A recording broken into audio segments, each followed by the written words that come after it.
Sorry about that, I ran out of storage space, had to redo. Okay, sectionalism, how did tariffs contribute to the sectionalism during the age of Jackson? Economically, so the tariffs, the North liked the tariffs, the South felt that the government was favoring Northern manufacturing through these tariffs, and so it created these really hostile feelings between the North and the South over economics. The South felt that the government was favoring the North, and so this really had a lot to do with sectionalism between North and South, especially economically. So Northern states liked the tariffs, protective tariffs. Southern states absolutely did not like them. Okay, number 9, tariff of abominations. Okay, this bleeds right into that. And which state was hit hard by this tariff? Tariff of abominations. That's a slang term. It was named that by the southern states. So 1828, John Quincy Adams is leaving the presidency.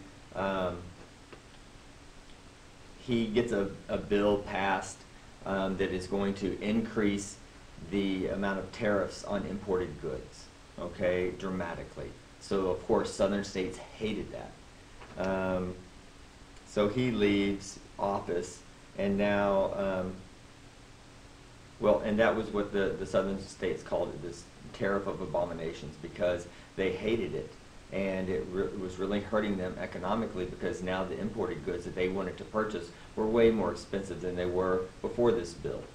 And of course it made northern manufacturing states way more competitive, and all Americans now, when they went to the store, they were buying the American-made goods from the Northeast because they were way cheaper than the imports once the tariff was applied. You know, the Southerners were really outraged by this tariff because now they had to sell their cotton at a very, very low price to be competitive. They hated the tariff, and that's why they called it the tariff of abominations. Abomination is a really horrible thing. Now, at this time in history, South Carolina, their economy was already plummeting. All right, so South Carolina as a state, their economy was really bad, and this tariff hit them the hardest. Now, number 10 bleeds into this as well, nullification crisis. Okay, South Carolina hit so hard, they were so distraught as a state, they were considering in a very serious way seceding from the Union and leaving the United States. Okay, now Jackson is president now. John C. Calhoun is the vice president, and John Calhoun does not want South Carolina to leave the Union. And so he drafts this idea, and the idea is a way, it's called the doctrine of nullification. So Calhoun's idea is to allow any state that they want to nullify a federal law that they think, that they deem as a state is unconstitutional. And so they get to ignore that law if the state says it's unconstitutional. Now, not liking it is different than it being unconstitutional, but so that was the nullification crisis came up with by Calhoun.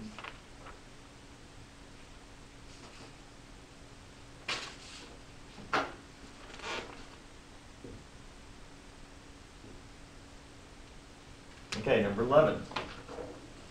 Put the following presidents in order. All right. George Washington was the first president, Thomas Jefferson was the third, James Monroe the fifth, and Andrew Jackson the seventh. So that would be, as a historical timeline, the order that they would go in. All right. Number 12. What was the term manifest destiny? What does that mean? That is the belief that Americans, through divine providence, had the right to move all the way from the east coast to the west coast of North America. and that move by them was sanctioned by God.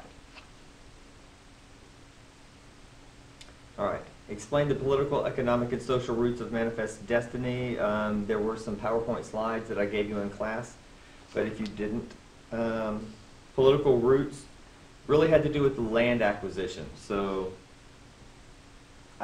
foot, OMG, okay, this is our mnemonic device to help us remember all the land acquisition from the 13 colonies all the way to the Gadsden Purchase. All right, and really once we start getting into these, Texas, Oregon Territory, Mexican Cession, Gadsden Purchase, all of these, okay, land acquisitions are political reasons for political roots of manifest destiny. Economic roots, simply there was cheap land in the frontier. So once this was opened up, all right, Oregon Territory, Mexican Cession, and we got these big chunks of land way over to the west. There was cheap land out there, and that was a big economic factor and economic root of manifest destiny. Social roots, Americans moving into the frontier provinces of Mexico, the Oregon Trail, and then conflict over ownership, land ownership with Native Americans. So those are the three social reasons, social roots of manifest destiny. Number 14, the California Gold Rush. All right, this is in your book on page 397. So the year, the 49ers, 1849. What you had was, it's simply put, it's a lot of people going to one small area to try to find gold once a little bit of gold has been found there. So gold was found in the Sierra Nevadas, and people started moving there. Now, really, this was dangerous. It was quite dangerous to try to get to California, either by land or in a ship somehow down and up toward the coast around Mexico and up to California that way. So either way was very dangerous. Let's see if I'm running out of space again. Nope. All right. So really, what you're looking at is mainly young men. Mainly young men going to these places and trying to find gold. Of course, some did and became very, very rich.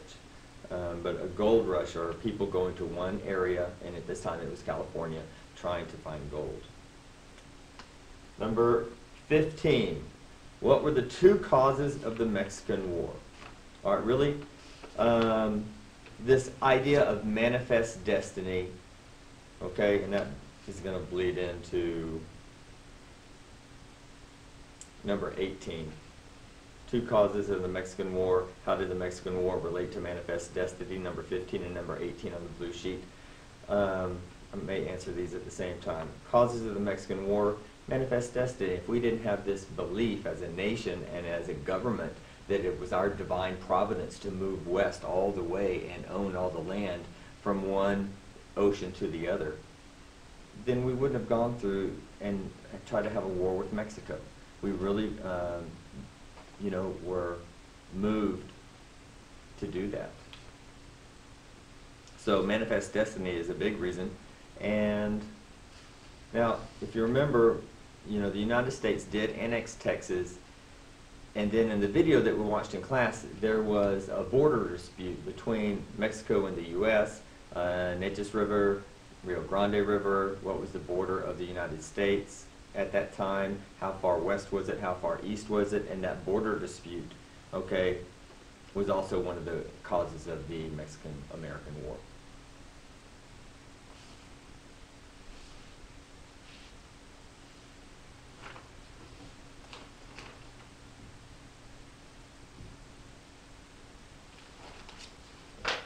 Okay, 16 through 20. Three results of the war. Okay, one, the United States acquired the northern half of what was then Mexico. So they gave up, they conceded, so the Mexican cession, and within that cession, we acquired the top half of what used to be their country. This area later became, California, Nevada, Arizona, New Mexico, and Utah. And in the map, on 379, we talked about the territories. You know, it was California, Utah territory, and New Mexico territory, and we acquired those. We later split them up into, you know, the states that I just listed. And that, you know, and the other result of that was we finally finished this concept mainly of manifest destiny, and we really did acquire all the land. All right, we had to go to war with another country to do it, but we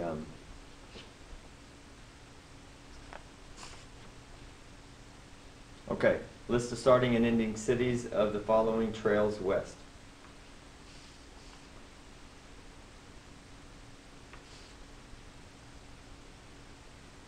All right, on page 379, this information is listed, but the Mormon Trail, Nauvoo to Salt Lake City, Utah. Oregon Trail, Independence to Portland, Oregon. And the Santa Fe Trail, Independence again, they started at the same place, to Santa Fe, New Mexico. And the last question on the review, put these terms in the order in which they occurred. Okay, so first we had the Louisiana Purchase. Number 2, Trail of Tears. Then number 3, annexation of Texas, where they became part of the United States. And finally, the California Gold Rush. Okay, I'm going to post one more video that talks a little bit about the test itself. Okay, thanks. See you on Monday.